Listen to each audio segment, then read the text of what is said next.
I never thought the man I married would one day humiliate me in front of a room full of people. It all started one evening when my husband, Daniel, and I were invited to a luxury dinner hosted by one of his business partners. The venue was glamorous, filled with powerful people, soft music, and expensive laughter. I dressed my best, proud to stand beside him, thinking we were a strong couple. But that night, Daniel showed me a side of him I had ignored for far too long. During dinner, the conversation turned to relationships. One of the guests joked about how marriage was just a business deal. Daniel laughed louder than anyone else and said something that froze me.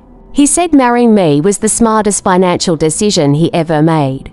He went on to say that I looked good on his arm and made him seem more trustworthy to investors. The table erupted in laughter while I sat there, smiling politely, my heart breaking. He kept going, marking the idea of love and calling marriage a social investment. I wanted to disappear. On the drive home, he acted as if nothing had happened. I stayed silent, replaying his words over and over. For years, I had supported his career, stood by him when he struggled, and believed in him when no one else did. That night, I decided it was time for me to take back my dignity and teach him a lesson he would never forget.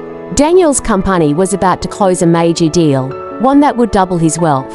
I knew enough about his business to understand how much he relied on his image of being a family man. His clients loved that story. They trusted him because of it. So I decided to use that image against him. I didn't shout or argue. I played along, smiling and acting as if everything was fine. I attended every event, stood beside him, and let him think I had forgiven him. While he was busy charming investors, I quietly gathered everything I needed.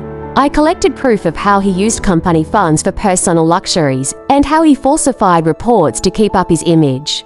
I also contacted a lawyer and made sure all the documents were in my name where they legally could be. I waited until the night before he was supposed to sign the big contract. That evening, I placed the evidence in an envelope and sent it anonymously to his business partner. The next morning, his deal collapsed. The investors pulled out. His reputation crumbled within hours. He came home furious, shouting about betrayal. I looked him straight in the eyes and said, "You marked our marriage like it was a joke. Now you are living the punchline." I walked away with my share of the assets, enough to start over comfortably.